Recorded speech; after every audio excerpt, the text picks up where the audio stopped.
fun. Hi, how are you? Hi. Freaking out right now. It's all good. If you mess up though, everyone's watching. We're gonna have to go Winchester on you.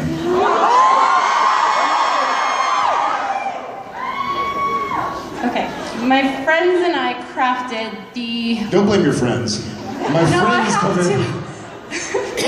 The most epic question to ask at a panel ever. Okay. Jensen? You have to listen very carefully though. This is a two-part question. Already has a point against it. Hypothetically speaking, if you had a spirit animal that could be any supernatural creature that played pranks on any other character besides your own, what would it be and why? Also, I know I'm not supposed to ask, but oh, I'm sorry. Okay, I won't do it. I won't do it. But I can't ask. Wait a minute. I love you. love you back. Well, My brain You hurts. lost me at hypothetical. Should I read it again? If we were a spirit animal. I think brisket. My spirit animal is brisket. But now it has to be part of the show. Is there brisket? Jared, I'm pretty sure that brisket is not an animal. I think cow, the cow that it comes from, is, but I don't think brisket is an animal. Now, I could be wrong, but I'm fairly certain that brisket is just meat. It comes from another animal. Agree to disagree. Okay. Let's disagree. So if brisket was on Supernatural, Okay. I guess my spirit animal would have to be a moose.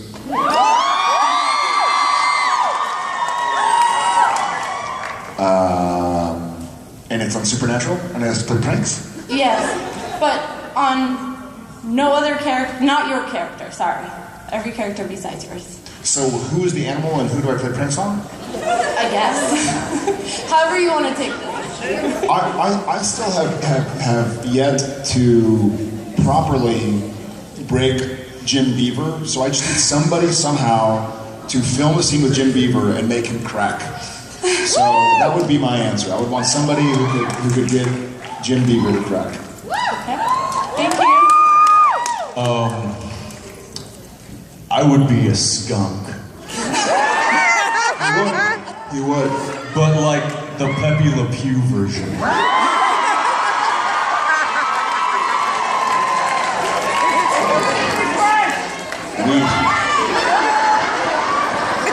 Hey, what is French?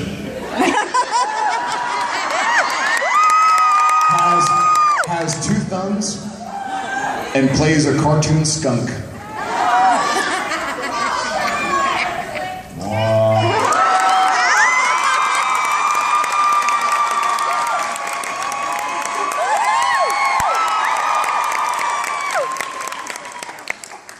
I don't even want to finish.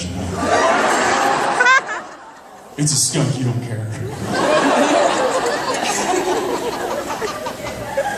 Thank you so much. You're very sweet. And I think the pranks would be pretty obvious. I would just wait for Misha to open the door. I'll be there playing all over again. Got you again. Monsieur. Bonsoir, monsieur. Bonsoir. I spray in your general direction.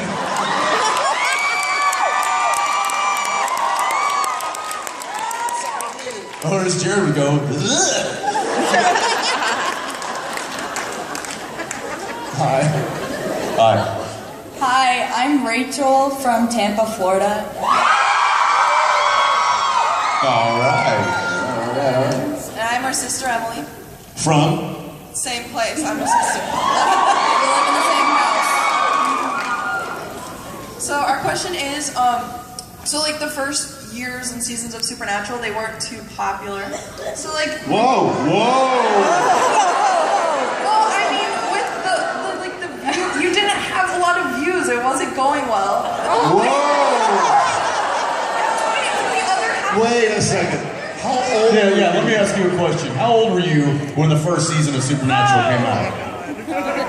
I don't know, however many years. 7. 7th. So you were watching Mickey Mouse Club. We didn't have, you weren't our target audience. Let's put it that way.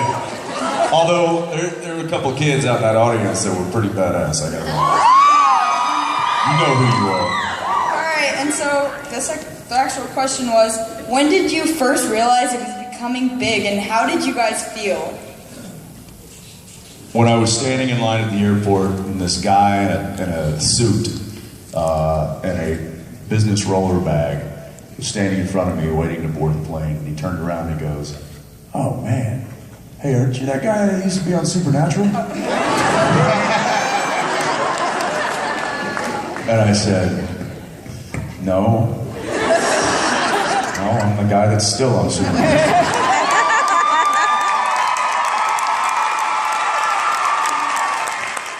And he said, "That's right, man, I'm sorry, I should know that, I've grown up watching you." And I was like, "Oh, all right, so not only are we big, we're old. Thank you, kid. Get out of line." That's right. No, I think you probably... Don't blame me. I have 2. One was the guy in San Diego, the waiter. One guy came up, he must have been Oh, yeah. mid to late 20s, early 30s, big dude, was probably like a surfer or something, big guy. And as soon as we walked in, I just had shoulder surgery. He was like, "Dudes!" And I was like, "Eh." He goes, "I grew up watching you." And I was like, "You're 40 years old." Like, between that and I think the first time I realized that we were going places was when Jensen got in trouble. So, there was an Entertainment Weekly article that came out many years ago. I was talking about this in... Hoping we can go 5 seasons. And he gets a phone call saying, like, "Don't ever say we're going to get canceled in season 5. And and Kripke got the same phone call. Because Kripke's like, because Kripke's whole joke was, like, seasons 1, 2, 3, 4. He was just like, "Guys, you got to give me 5 seasons. You got to give me 5 seasons." Because we thought we were going to get canceled every single year. So, like, season 4 must have been when now things were looking up. Kripke did some article, and I think Jensen possibly said something similar. Who knows? You never know with the article where you get interviewed. But they both got kind of quoted as saying, like, they hope to go 5 seasons. They were both thinking, like, we hope we get picked up at least for season 5. And they both got phone calls from the head powers saying, "Quit saying you want to get canceled in 5. Like, but that's not what we meant. Like, wait, would you be mad if we said we wanted to get canceled in 5?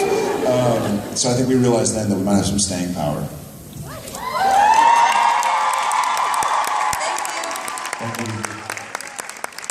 Guys. Y'all rock. Hi, my name's Kathleen. I'm from Orlando.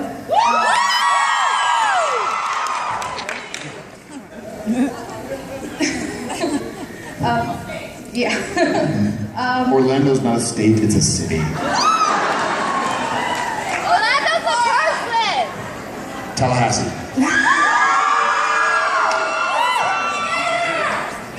Darth Vader. So It's next to Niceville. I'm studying. There's a lot of people here. I'm studying mental health counseling at Columbia, and like the internal workings of people are really interesting to me. So what I'm asking is, what are internal struggles that the characters have shown or implied that you wish was shown more or discussed more in depth? For example, like Dean's alcoholism.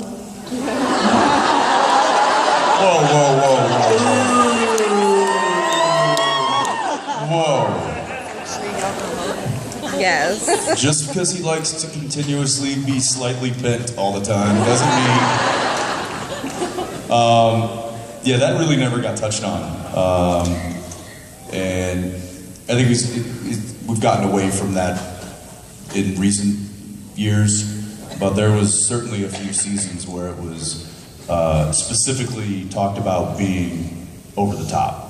And it never really got dealt with, and I don't know why that was a choice that they wanted to make with it. S&P. Yeah. So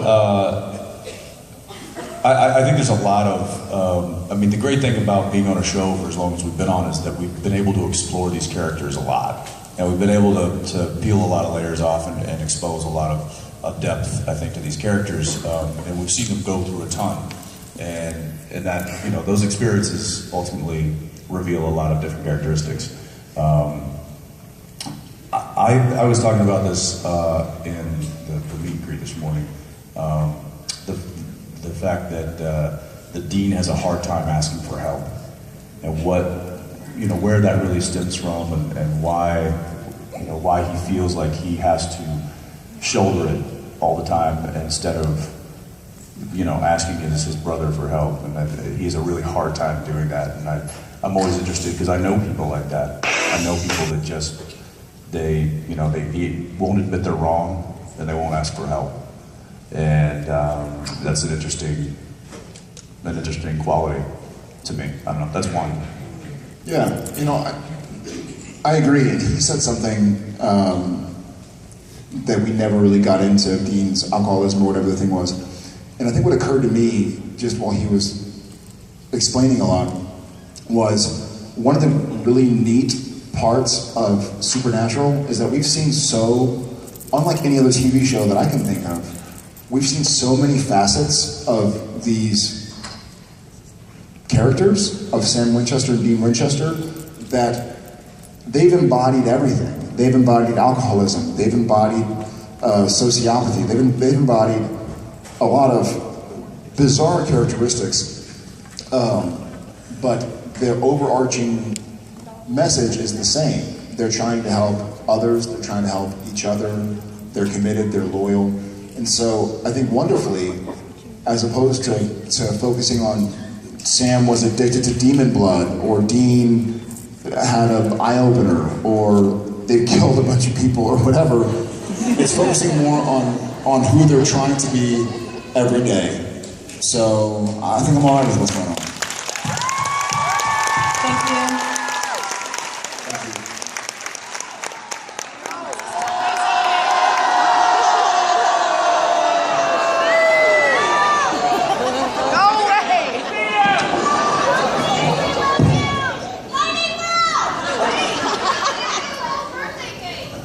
What is that? Not cool. You made me do it.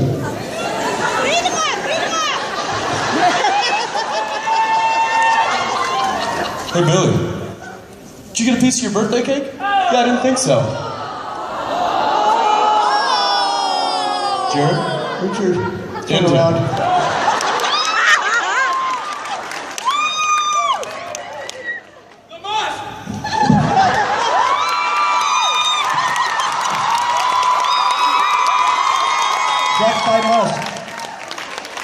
The must strikes again.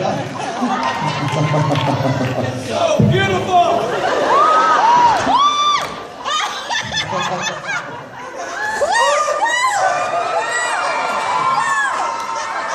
What the? Clifford!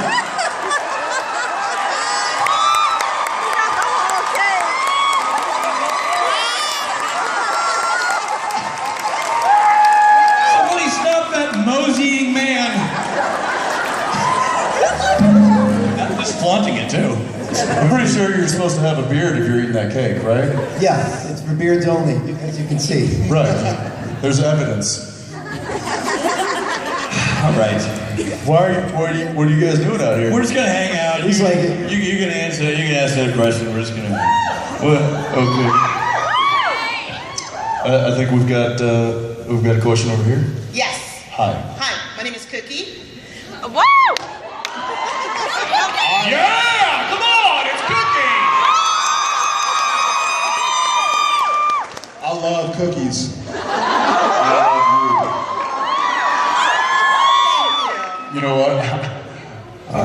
me some cookie earlier. Was it chocolate chip?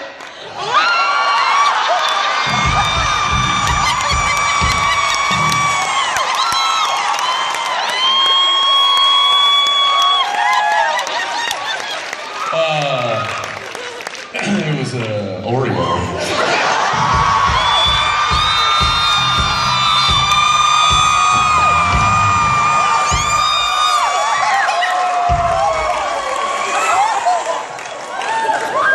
Double stuffed?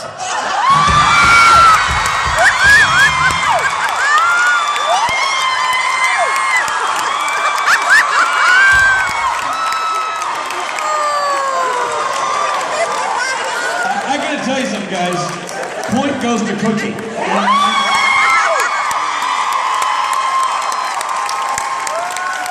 Cookie for the win. Cookie for the win. I have to give Jessica points. She gave me the double stuff, so. I wanted to say, Jared, you had said in the gold panel earlier that comedy really wasn't, you were a little uncomfortable with that. But I wanted to say you do awesome comedy. Thank you. You're welcome. And my question actually is, you guys have done a lot of fight scenes. You've done fight scenes together, you've done many, many, many, many fight scenes with other people. What are the logistics of that? How are they different? How are they similar?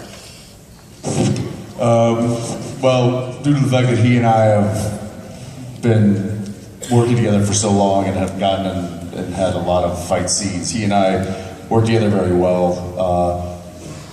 Our stunt coordinator, Lou Bolo, he's fantastic. Unfortunately, we don't give him much to do because he'll just show up and be like, all right guys, what do you want to do? And we can coordinate something very quickly amongst the three of us. That being said, when there are new people that come on that might not have that kind of fight experience, it can be a little dicey. We're working with a couple of guys right now. One of them is a trained wrestler, and the other one is a trained boxer. And because those guys know how to actually hit. They don't pull their punches or fake their punches, they land their punches. So when you're fake fighting with somebody who does nothing but real fight, it's a little nervous. I get a little nervous sometimes.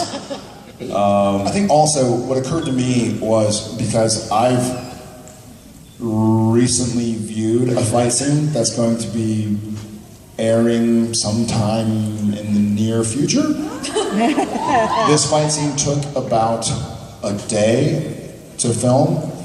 This fight scene lasts about 30 seconds. So if you're filming a dialogue scene, if it's a dialogue scene between Jensen and I, between Jensen and me, and we are just speaking 5 pages to each other, it'll take 3 hours to film, it'll last 4 minutes on camera. It flips for a fight scene because there's a wide angle, and then there's the close-up, and then there's the super close, and then there's the stunt doubles doing it, and then there's this angle, because you have to focus really on where it's missing. So it takes so long logistically to film these fight scenes, which sucks. I think if we had more time to film, We'd do more, yeah. do more, do longer. And we'll see these blockings that our stunt coordinators and our stunt guys have blocked out. We're like, that's an amazing fight. We need to cut half of it, you know. Yeah, which sucks. There was a fight scene in the episode where Kane is sitting at the kitchen table shucking corn. Give it up for Tim Amundsen. And that fight scene took an entire day to shoot. It took a whole day, but one of the key elements of that fight scene was that the demon that I killed at the end, I'd stick him to the table with a knife. He was my stunt double. So he's a guy I've been working with for almost 14 years. So I trust him. He trusts me. 14 because of Dark Angel. Yeah, he was my stunt double on Dark Angel. His name's Todd Scott. He's an amazing guy. And so there's a comfortability that between he and I that we were able to really go at it a few times. The caveat is that he was my stunt double. So I didn't have one. So I had to do everything myself. Everything Dean was supposed to do, I had to do. There was nobody backing me up. It was fun. But yes, it takes a long time to do it, which is why we don't do them all the time. But when we do, I really enjoy. I'd rather do a whole day of fight sequence than a whole day of dialogue any day. Okay, thank you very much. Thank you. Thanks, Pete.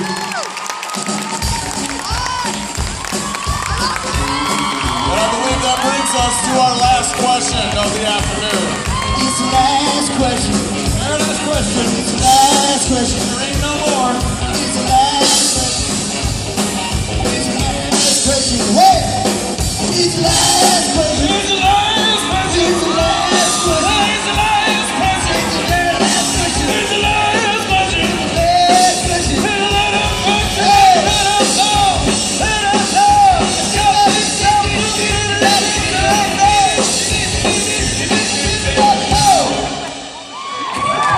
Ladies and gentlemen, this is Rihanna. Put your hands together. Good. Act like there's no one here. Yeah, pretend there's nobody there. What is your question? So, y'all do a lot of visual effects on Supernatural. And effects that you can't see. So, my question is what is it like to do that on such a regular basis? It's actually a great question.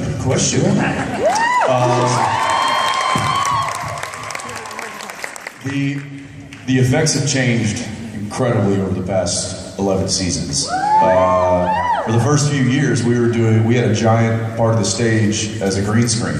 We used to shoot a bunch of stuff in front of green screen, and that's where all the effects would get laid in.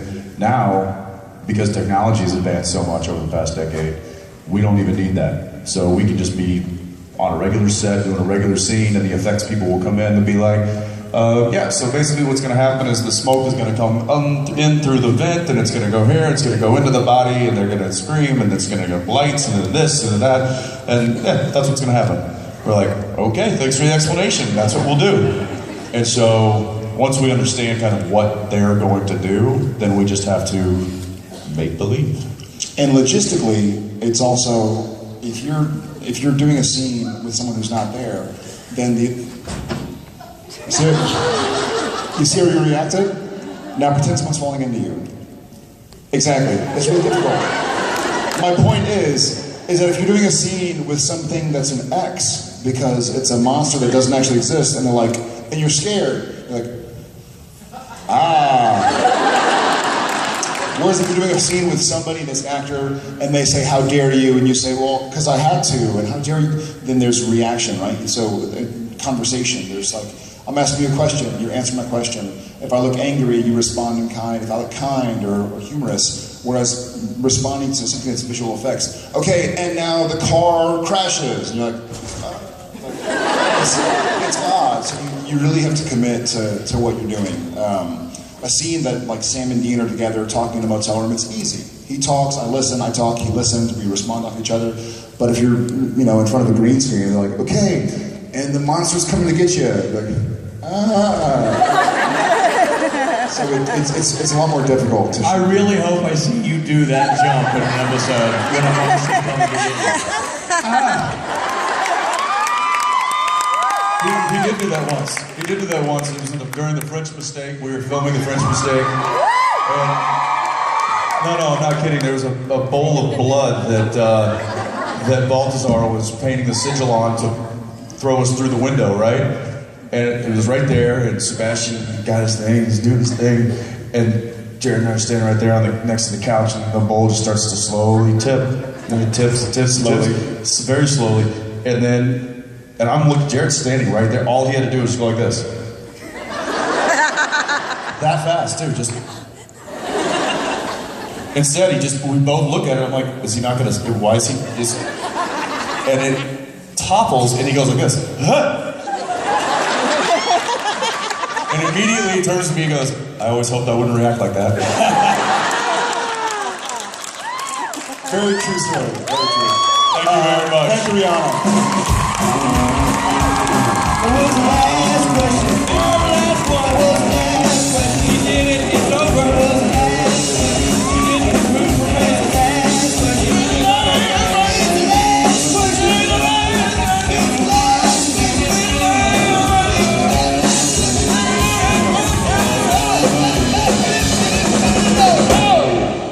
Ladies and gentlemen, thank you very much. It's been an honor, pleasure. Love you all very much. And legitimately, this really was my season's probably 1 to 4 belt. It really became my belt afterwards.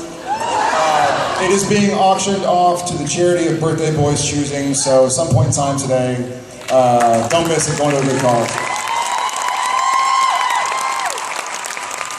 Love you guys. Again, thank you guys. Thank you very much.